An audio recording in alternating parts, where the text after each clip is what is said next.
Good afternoon, everyone. My name is Jennifer Webster Syriac. I serve as Deputy Director of NIDCR, and on behalf of the American Dental Association and the National Institute for Dental and Craniofacial Research, I would like to welcome you to this webinar series. It's structured to bring the latest evidence related to caries disease prevention, multi-level interventions, their impact, and their uptake according to data-driven research.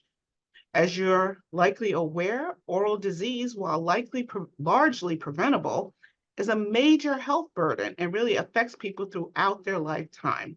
And it's estimated that globally, nearly 3.5 billion people are affected by these preventable diseases that are caused by risk factors that are often modifiable, that are common to many other non-communicable diseases, among them sugar consumption and poor oral hygiene. And of course, their underlying social and commercial determinants, driven by a number of different factors at the individual level, at healthcare access, environment, economics, and others. This seminar will provide the most current research on the effectiveness of community water fluoridation. It again is part of a series where at this same time, at this same hour in 2 weeks on the 28th of February, we'll be talking about sealants and their implementation as a means of decay prevention. But today we're going to talk about fluoride, which is an environmental level intervention. And now in the 21st century, this still continues to be one of the most effective, cost-efficient, and socially equitable ways to promote oral health. So we'll hear about how effective it is in terms of decay prevention, the most current research. There'll be an evaluation of the research that associates fluoride with neurocognitive development, and there'll be identification of where the gaps are in research and what we need to look at in the future. It is my pleasure to turn the program over to Dr. Kalecki, Chair of the National Fluoridation Committee, who will moderate the panel with our experts, Drs. Jay Kumar and Dr. Scott Tomar.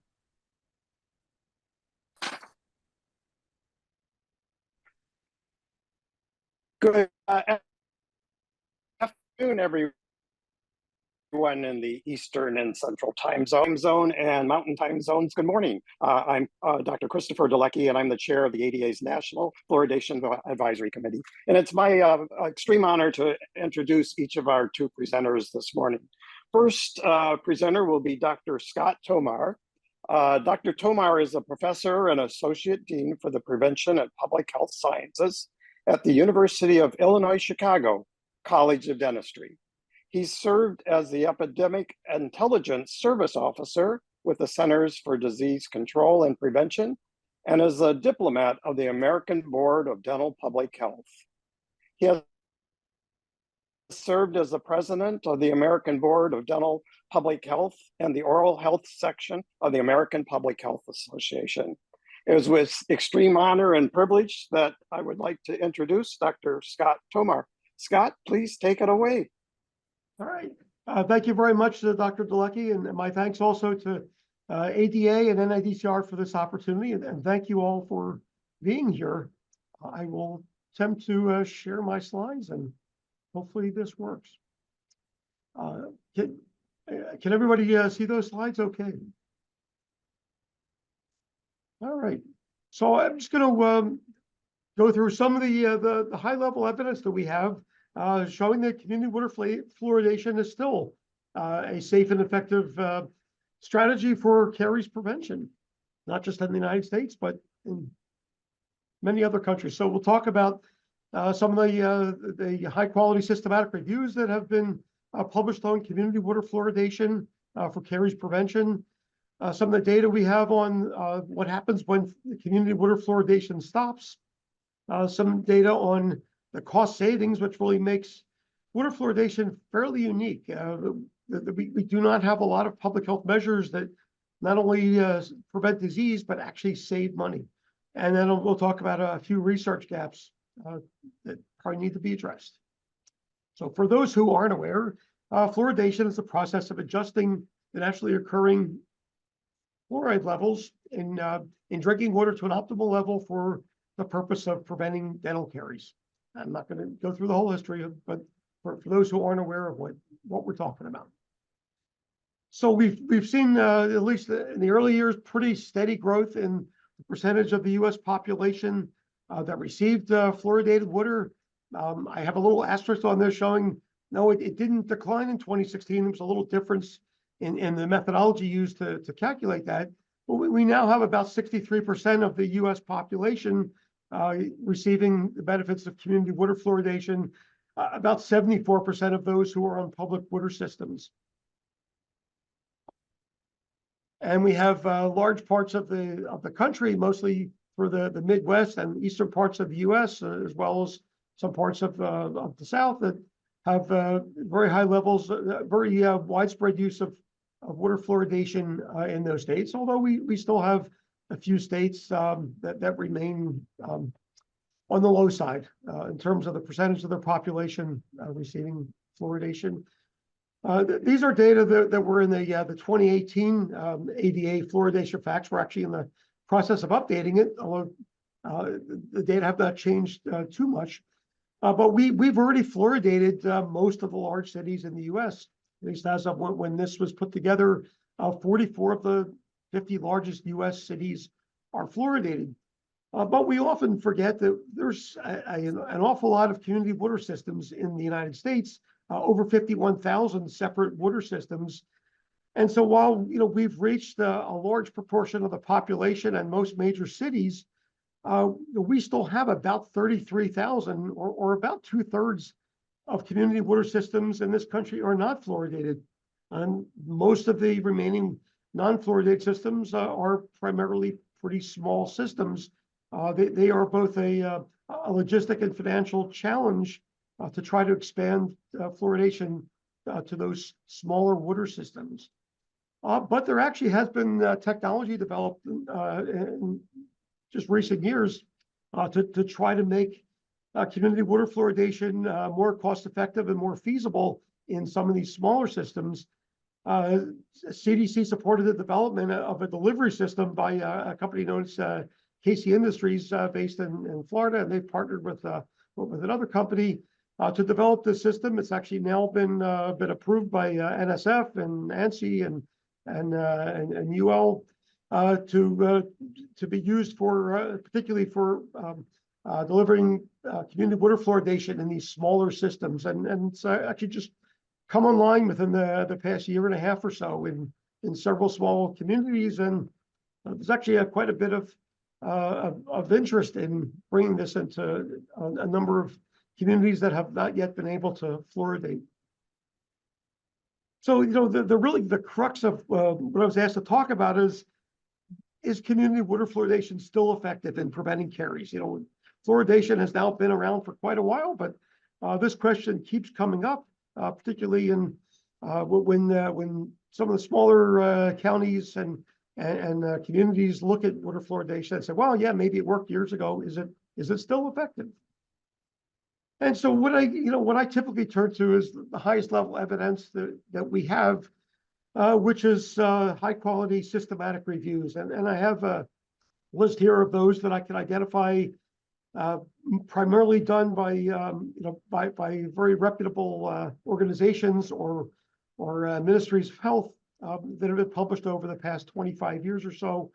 And so there's at least 7 high quality systematic reviews that I found that have answered this. They've all used slightly different definitions, different inclusion criteria, and I'll just run through some of these quickly, and you'll see that the conclusions are fairly consistent. I'd say the first, at least of those that included this, that came out within the past 25 years. The first one, what we call the York Review, came out in 2000.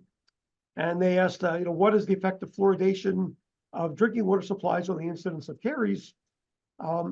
Their conclusion was at that time, the best available evidence suggests that fluoridation of drinking water does reduce caries prevalence, both as measured by the proportion of children who are caries free and by mean change in DMFT scores, both for primary teeth and for permanent teeth, with a median difference in the percentage of children who were caries free of about 15%, and a mean reduction of about 2.25 teeth. So that again, that's, this is going back now 24 years. That was updated by the Community Preventive Task Force about 13 years after that came out. So they added some additional studies, but again, the conclusions really didn't change. And that task force, continued to recommend community water fluoridation based on, and these are their words, based on strong evidence of effectiveness in reducing dental caries across populations.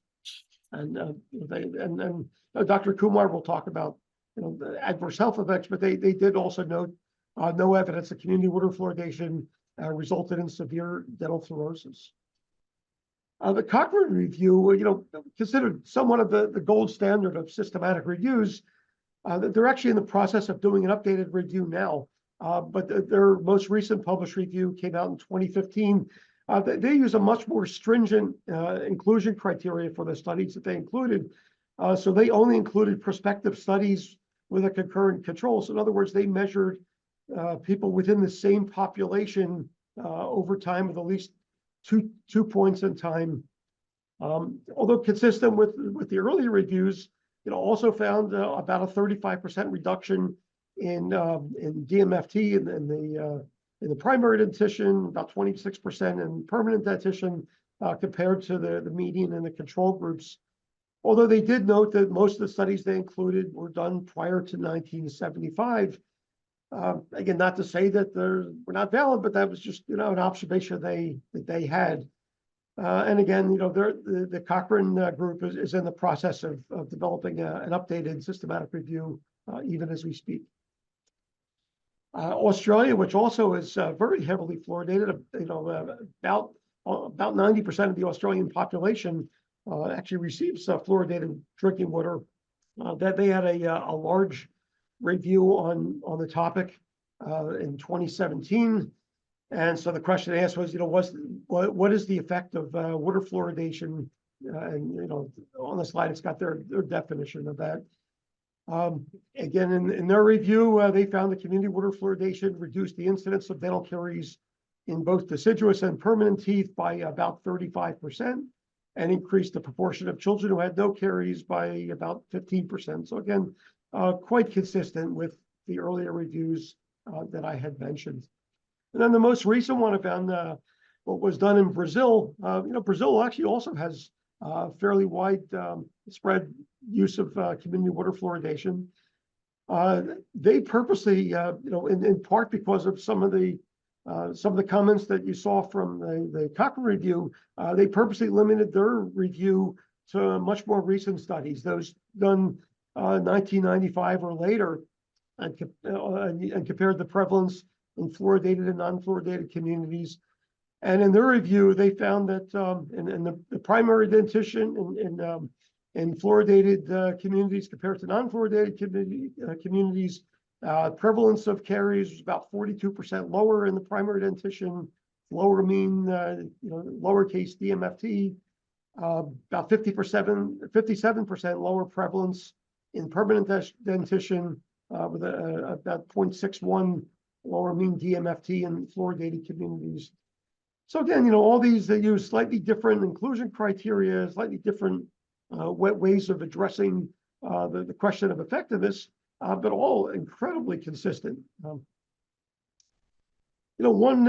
interesting study done by a colleague of mine here at UIC a few years ago was, asking the question of whether community water fluoridation reduced the prevalence of dental surgery for young kids. This is, as was mentioned in the introduction to the seminar, this is a disease that is preventable. It takes a number of different strategies to prevent early childhood caries.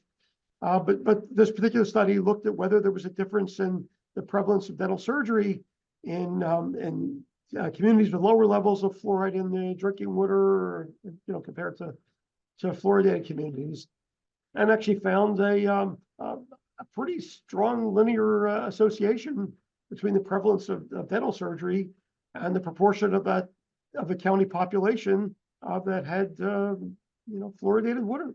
So again, not necessarily causal, but consistent with what we would expect based on all the systematic reviews that I just showed. The question that really comes up a lot these days, particularly when we're involved with defending fluoridation programs that are already in place, is what happens when fluoridation stops? And we actually do have some evidence from a number of different communities and a country that have ceased water fluoridation as to what happens to caries in those communities. So in a series of studies that have been done in Alberta province in Canada, both Calgary and Edmonton, the two largest cities in Alberta, were both fluoridated. Calgary stopped community water fluoridation in 2011. And so they've actually done a series of studies over time looking at prevalence of caries in those two communities over time. And as shown in the red lines on these two charts, caries in Calgary, which actually started somewhat slightly lower than in Edmonton, actually now significantly higher in higher prevalence of caries in the primary dentition overall, and particularly on smooth surfaces in the primary dentition. Again, consistent with what we would expect of how how fluoridation works and what we expect based on, again, all the evidence that I summarized of those in those systematic reviews. Israel, another interesting case. They had started a national fluoridation scheme around 2002. Unfortunately, that program was stopped in 2015. The Ministry of Health decided to stop community water fluoridation in Israel, and so that chart you see, the bar chart you see on the left, was really at baseline in 2014, comparing the number of treatments done in one of the largest providers of children's dental services in Israel. And so they found even in 2014 a significant difference in the mean number of treatments for caries related procedures significantly lower in communities that had fluoridation or were partially fluoridated compared to non-fluoridated. And then what they've shown, over time, throughout their system, was pretty much flat. That those the taller bars on here are restorative care, and I know it's hard to see that but on the left side of this chart, this is 2014, 2015. This is extractions and restorative procedures, and we saw they were fairly flat 2014, 2015, and then since then, the mean number of restorative treatments has continued to increase every year since fluoridation stopped. So again, not necessarily causal data, but consistent with what we would expect. And we saw a similar thing with in Alaska, comparing changes in Medicaid caries-related dental charges in Juneau and Anchorage. Both had been fluoridated, and then Juneau stopped fluoridation in 2003, and this shows the amount of the change in the average cost of Medicaid caries-related dental charges in those two communities since then. So these the clear bars are for Juneau, and the filled bars showing changes in Anchorage, pretty much across all age groups. Much higher increases in these caries-related dental charges in Juneau compared to Anchorage over time. So again, there's similar to what we saw in Israel. There's a direct cost associated with stopping water fluoridation in these communities. There's actually been some formal analyses of economic cost savings associated with community water fluoridation. The Community Preventive Services Task Force did a systematic review of this back in 2013. At that time, they estimated the per capita annual benefit of, between, about $5 and $93, again, differed pretty dramatically depending on the size of the community, geographic differences in labor costs, and so on. We did a more recent study, came out in 2016, and based on those data, we estimated that water fluoridation has a net savings of about $6.8 billion in averted treatment costs, which translates actually into an incredible return on investment of about 20 to 1. Again, there aren't many things that come close to that in public health. So one thing, again, there's probably a large, dental and health community on this webinar. One of my takeaways is, your voice is important. Often, as I mentioned, a lot of these things come up in fairly small communities. Your voice in those settings is incredibly important.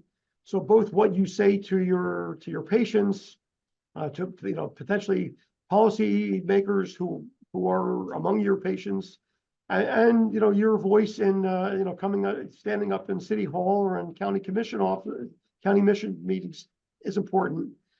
We really should be using the highest level evidence to try to guide our health policy.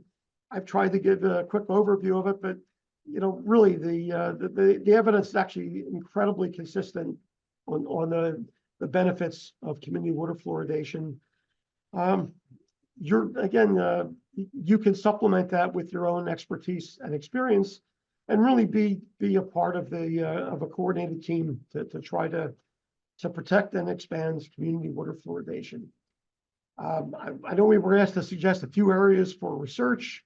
I'd say, particularly in light of some of the things that came up from the Cochrane review, I think we do need some contemporary prospective cohort studies on prevention effectiveness when it's possible to do that. I think we have to continue to do economic evaluations, especially in some of the smaller communities, including those that are coming online now. And again, we still have a challenge of getting the information out there. So I think we really need some better implementation science to promote not only community water fluoridation, but consumption of tap water. We really have a lot of conspiracy theories and general mistrust to overcome, but I think there are ways we can do that. And with that, just a brief summary that the evidence is pretty consistent that it's effective, cost saving. That when we stop fluoridation, it seems to be associated with increase in caries and associated costs. And I think dentists need to communicate the best available evidence wherever they can. And with that, I thank you for your attention.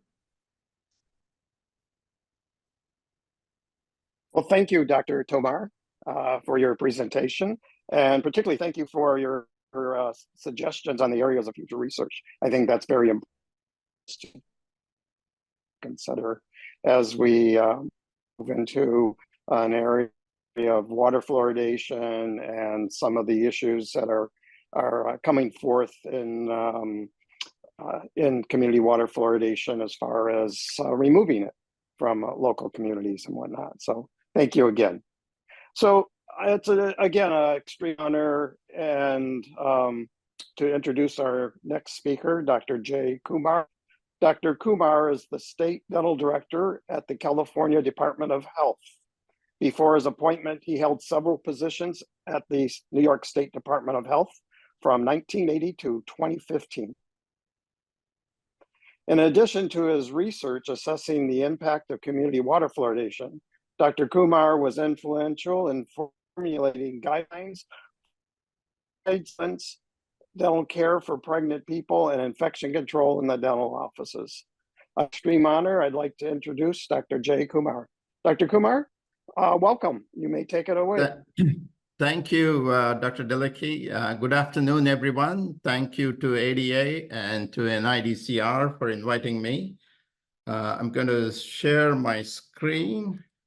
I hope you can see my slide, and my topic is about association between low fluoride exposure and children's intelligence, a meta-analysis relevant to community water fluoridation, a paper we published last year. And I want to acknowledge the contribution of my colleagues, Dr. Mark Moss, Hongyu Liu, and Susan Fisher-Owens. So in the past, most reports about adverse effects of fluoride have focused in drinking water have focused on teeth and bones because of fluoride's affinity towards calcified tissues. Recently, many studies and reviews have examined the associations between drinking water fluoride and neurodevelopmental deficits or dysfunction, and have generated concerns about human exposure to fluoride in drinking water. I was a reviewer of the National Academy's review of the National Toxicology Program reports regarding this issue. When I read those reports, I was astounded when I read that reports that characterize the secondary data analysis projects using convenient sampling as high-quality studies. The standards for discovering a new effect should be very high, in my opinion, and should use causal inference models as opposed to program evaluation of a well-established program like community water fluoridation. So I assembled a team with expertise in several disciplines and decided to conduct a meta-analysis. So my presentation is about mostly low fluoride exposure. Also, I have some data about high fluoride exposure because I want to contrast the effects between those two levels of exposure. I want to give some background. In 2006, the National Research Council report published regarding fluoride in drinking water. It was a report requested by the EPA, and I was a member of that committee that looked at all effects, including IQ deficits related to fluoride exposure.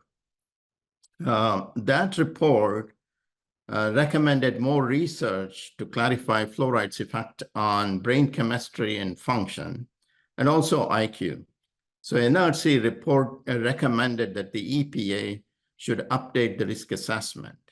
So in 2010, the US EPA Office of Water reassessed the human dose response data on dental fluorosis, skeletal fluorosis, and also on skeletal fractures. So EPA selected severe dental fluorosis as a clinical endpoint and published a report with a benchmark dose of 2.1 and a lower limit of 1.8 milligrams per liter.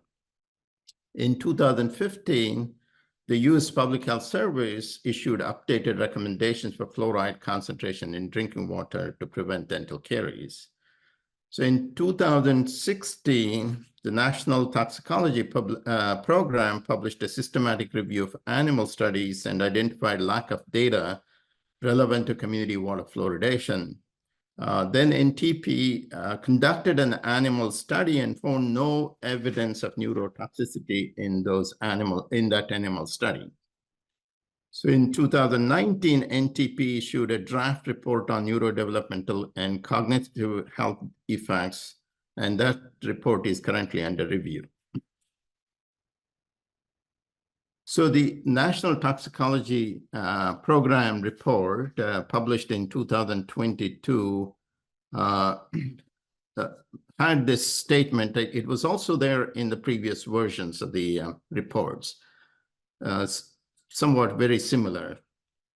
The latest report does not include a determination of neurodevelopmental hazard at any level. However, the statement, the report's conclusion is summarized here. The summary states that the authors have moderate confidence that higher fluoride, defined as exceeding WHO value of 1.5 milligrams per liter of fluoride, is consistently associated with lower IQ in children. However, the authors recommended more studies to fully understand the potential for lower fluoride exposure to affect children's IQ. It appears their moderate confidence is based on the consistency of the association from observational studies, mainly cross-sectional studies from endemic fluorosis areas. So I want to talk briefly about a paper published by one of the leaders in meta-analysis, Matthias Egger and colleagues. And the title of the article is Spurious Precision, Meta-Analysis of Observational Studies. They have a series of articles in BMJ. And meta-analysis was designed for clinical trials and later adapted for observational studies. So one has to be really cautious, according to them, because when you combine multiple studies, you have large number and it gives you very precise estimate of the effect, but that effect may be spurious.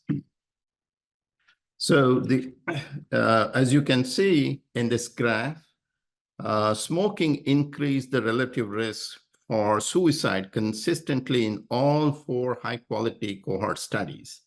There is a dose-response relationship. However, such a relationship between smoking and suicide is implausible. So there must be a confounder in this case. However, so this relationship is implausible.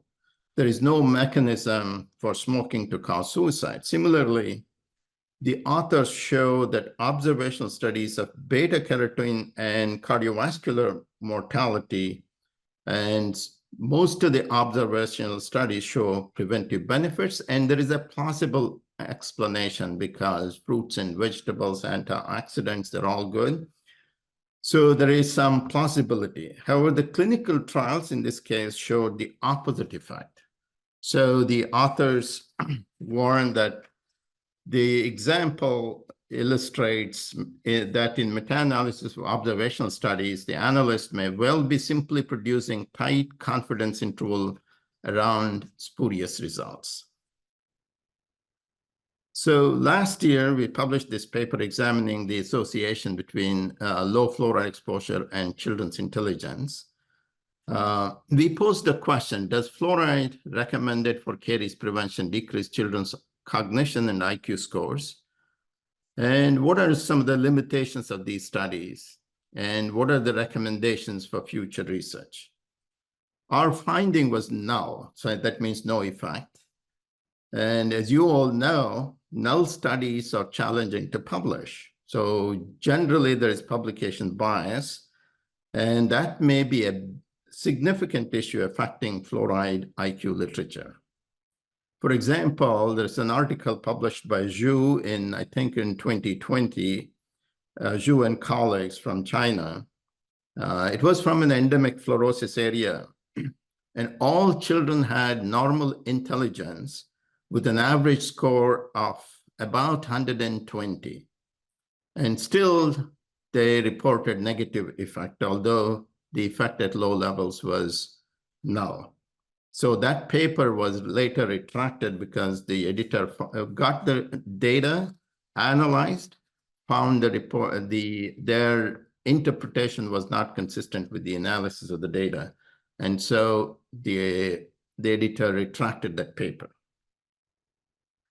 So we found that except for 2 population-based cohort studies from New Zealand and Spain, all studies are probably at high risk of bias. Other authors, as you can see here, Miranda, Veneri, and Gopu have also expressed that concern with this, these types of studies.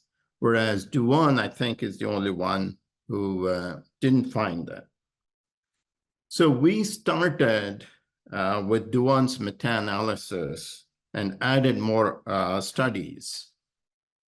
We found 28 publications for the standardized mean difference analysis, some from from endemic areas and 8 from non-endemic fluorosis area. We also looked at urinary fluoride regression analysis and from non-endemic fluoride areas. And we found about 5 publications, some with urinary fluoride exposure and some with maternal urinary fluoride exposure. We updated the meta-analysis for this presentation. We found 2 studies from endemic areas, Ahmed from Pakistan and Feng from China, and 3 studies from non-endemic fluorosis areas, one from Lin in Taiwan, Dewey from Canada, and Grandjean from Denmark, but I couldn't get the needed data from the authors to include it in the analysis. And similarly, we had some data from for Lin and Grandjean's studies for regression analysis. So there are some differences between these 2 sets of analyses. So the standardized mean difference analysis is based on ecological or population level exposure, whereas the regression analysis is based on individual level exposure. So the regression coefficient is adjusted for some variables, whereas the SMD analysis is not. So also there is scientific consensus expressed in the WHO report. Although one may prefer regression coefficient analysis, the exposure used here is spot urinary fluoride, and it is not a valid biomarker of long-term exposure at the individual level. So that is a concern when we are looking at these studies. So these studies have used different indices to measure IQ or cognition, and therefore there's a need to standardize the scores. It's important to recognize the limitations of the standardized mean difference analysis. For example, the way it is derived is difference in mean IQs or cognition scores between low and high exposure groups. And it's divided by the pooled standard deviation of the group. And these are derived from cross-sectional studies. So unlike in randomized clinical trials, the 2 groups may not be comparable concerning known and unknown variables. So this is an issue with observational studies when they're using unadjusted scores. There are some concerns with respect to regression coefficient analysis, as I said. One is the use of spot urinary fluoride. The other one is the variables used. It's not clear in these analyses whether the authors are using the causal inference model or whether they are using a prediction model in their analysis. So looking at the standardized mean difference meta-analysis results, we updated it, and there is not a whole lot of difference between the updated result and the previous, so it didn't change. Addition of other studies didn't change the results. So as you can see from the top, when we compared higher fluoride exposure, that is about 3.7 milligram with lower fluoride exposure about 0.6, there is an effect. So the effect is negative 0.39, but there is high heterogeneity. It is observed here. And when we compared the low fluoride exposure, the effect is in the other direction, positive, not statistically significant, but low heterogeneity when we look at it. So the pooled effect size in areas relevant to community water fluoridation is not statistically significant. So this is in contrast to what was observed at higher fluoride areas or endemic fluoride areas. So we should be concerned about high heterogeneity. Although the direction is negative, the effect size varies. It reflects inconsistency in the effect sizes. So So I'm going to switch to the next slide and show the forest plot. And there is a pattern here. So these are all the studies listed by year. And when you look at the forest plot, it's clear that studies conducted prior to 2015 show an effect, whereas those studies conducted after 2015 do not show an effect. And actually, after 2015, there are some studies like you from endemic areas, Ahmad from Pakistan, and also Feng from China, all from endemic fluorosis areas. But either the effect is negligible, small, negligible, or actually in the opposite direction.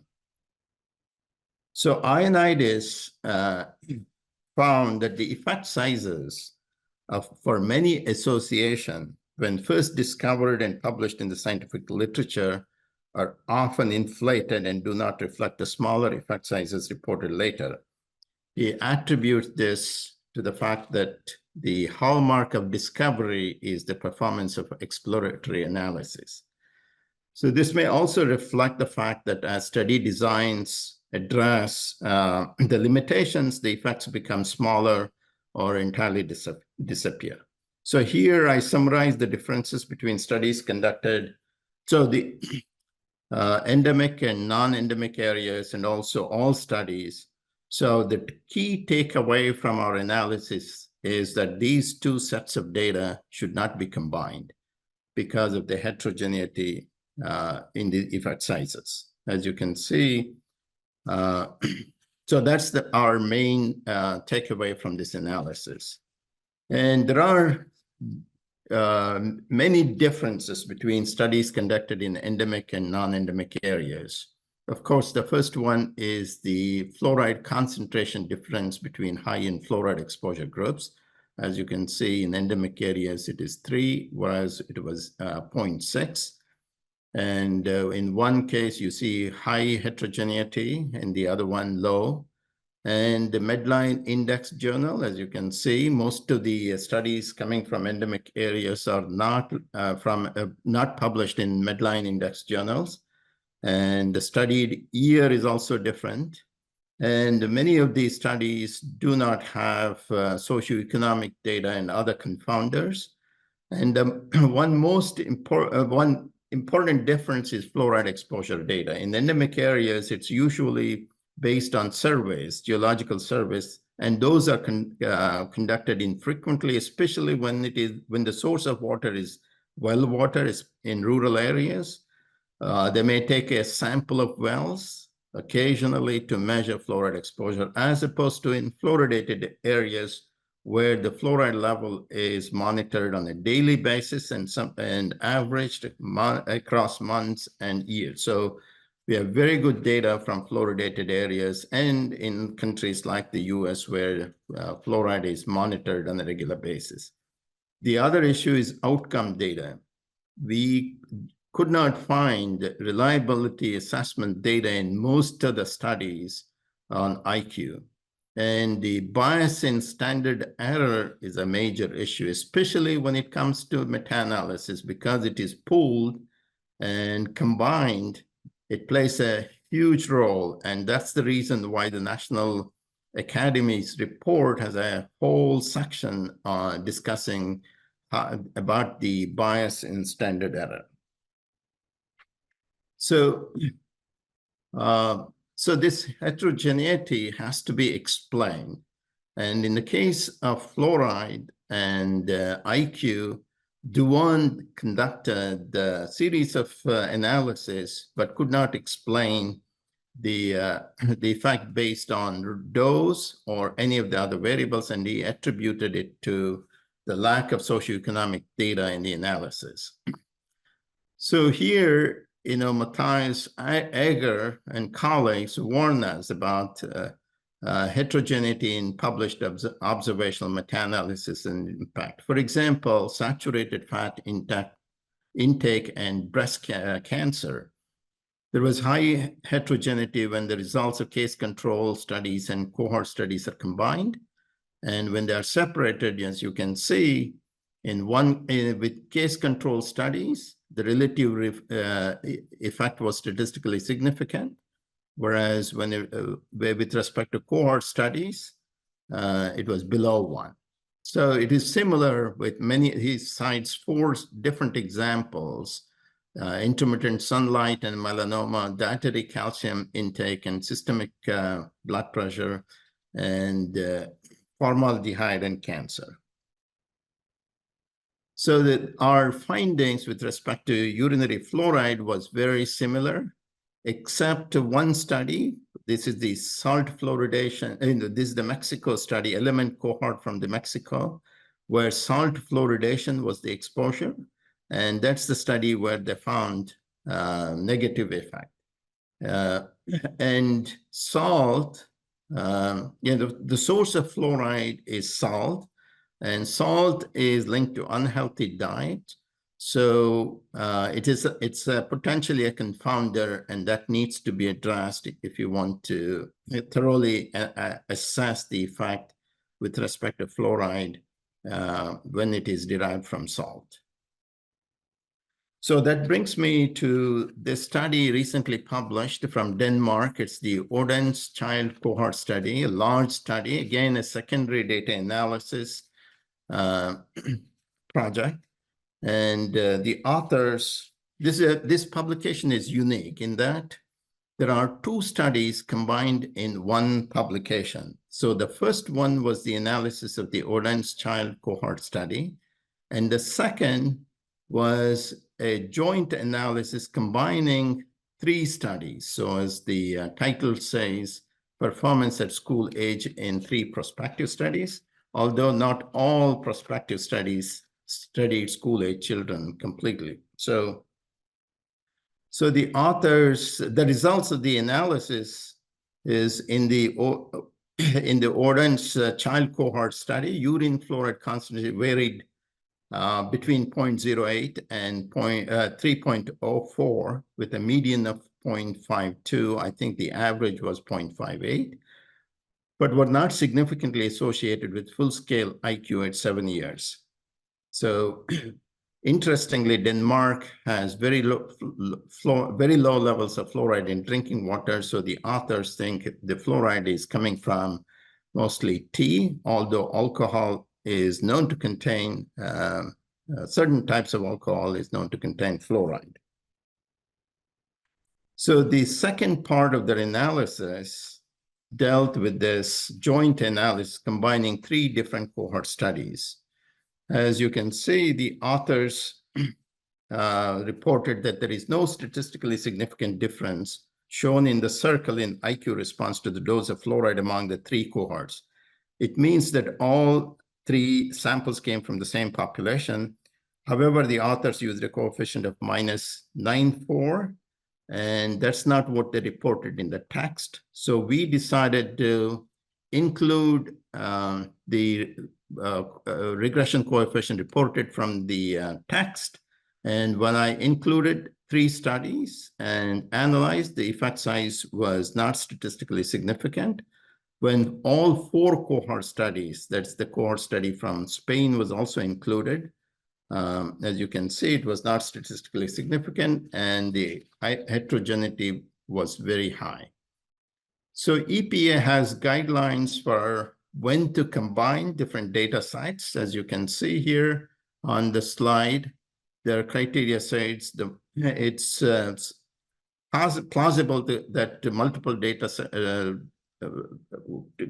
combine multiple data sets, but it should represent a homogeneous picture of the dose response. In other words, the responses at doses common to 2 or more data sets are essentially the same and statistically undifferentiable.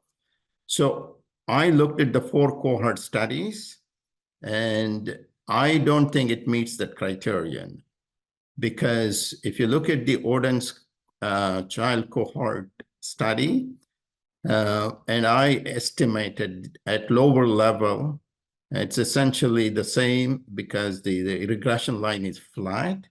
So there is a 9-point difference in IQ, even at the lowest level reported in those studies. And you can also see the characteristics of the samples are different. Alcohol use in Denmark is about 25%, whereas if you look at the smoking rate in the element study, it's about 48%. Overall, Canadian study, MIREX study has the most favorable characteristics for high IQ, whereas the element study has the least favorable characteristics. So I decided to look at how does it compare with the benchmark dose analysis conducted by EPA with respect to severe fluorosis. This is the relationship between fluoride concentration and response, using summary data, severe dental fluorosis versus mean IQ. As you can see, with respect to severe dental fluorosis, below 2 parts per million, approximately 2 parts, there is no effect at all. So this is based on one single study conducted by Dean in 1943, where confounders was not an issue. And so this is the data set EPA used for deriving the benchmark dose. Whereas with IQ or cognition score, I plotted 4 pairs from the 4 cohort studies. And as you can see, there is the visual inspection based on, so I tried to fit different models. So there is no mathematical model that can explain the dose response relationship when it comes to mean IQ and the IQ and cognition score, mean maternal urinary fluoride. So where should we do more studies? And this is the forest plot showing all the studies from low fluoride areas, and there is no statistically significant difference. And as you can see, the more recent studies from Denmark, from China, even from endemic fluorosis area, Australia, and Sweden, all of them show no effect at low levels of fluoride. So we recommended that the effect observed in endemic areas should be investigated using interventional studies. And actually, there is one right now from Canada in Calgary where they stopped the fluoridation. They compared pre and post. There was no change in IQ score. So we also recommend more scientifically robust effort, and preferably the analysis should be conducted by an independent group, and the data should be made available publicly. Thank you for listening to me.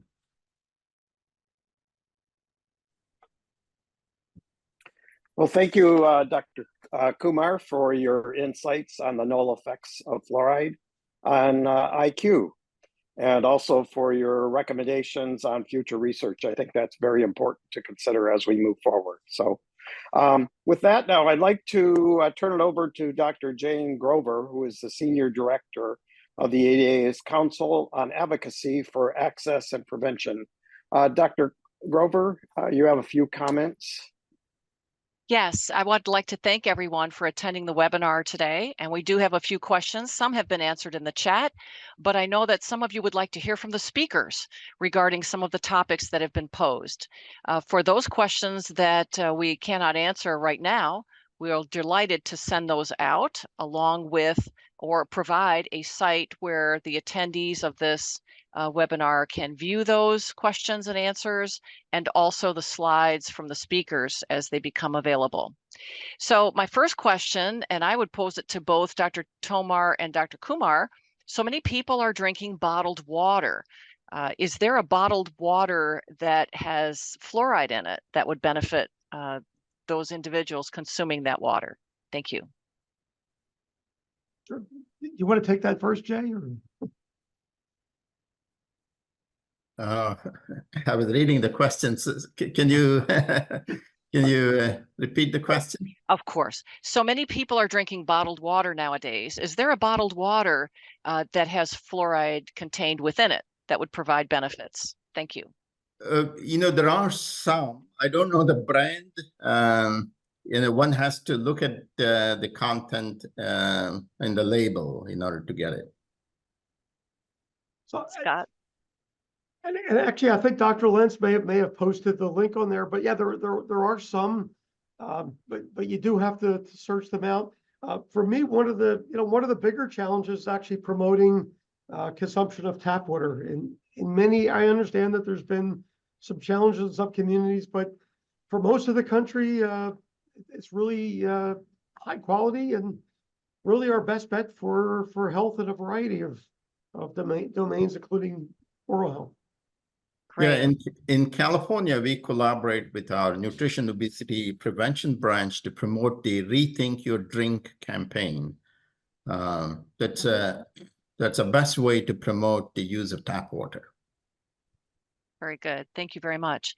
We had a very interesting question posed. In my home country, we don't have community water fluoridation, and the prevalence of early childhood caries in 4-year-olds is as high as 60%. Once we get community water fluoridation approved, what length of time would be necessary to evaluate its benefit? Thank you. Great question. So there's, I would say of the prospective cohort studies that have been done, and I could double check this, but I believe that the shortest follow-up was maybe 3 years. I think probably 1 year you might see some change, but it's probably not sufficient period of follow-up. But yeah, I would say expect at least a several year follow-up in those communities. Dr. Kumar, any comment on that? Now with fluoride available from other sources, it complicates the measurement. But if you look at the old studies, like the Newberg-Kingston studies, they started seeing the effect after 2 years. It was mostly attributed to the topical effect derived from fluoride in drinking water. Absolutely. Thank you very much. I also know that we had a question regarding caries levels so much higher in patients who do not have the benefit of community water fluoridation. What additional fluoride interventions should be offered to such patients? And is it a blanket recommendation or is it age specific? And what risk factors would you look for? Thank you. So, there are still schedules for fluoride supplement tablets, and the American Dental Association and the American Academy of Pediatric Dentistry still have those schedules. But I'd say actually in most cases, it'll be partly risk-based recommendations. We do have the availability of topical application of fluoride varnish for folks that are at higher risk. There are fluoride rinses, but again, I think that most of the current thinking is that for people that are using fluoride toothpaste, the use of other fluorides probably somewhat risk dependent. But Dr. Kumar may have a different thought. Yeah. As a public health program initiative, many states have promoted toothbrushing, and especially toothbrushing in Head Start, starting in Head Start and early Head Start, and to instill healthy habits. And that's a very good approach, but it becomes difficult to implement in school-age children. Very good.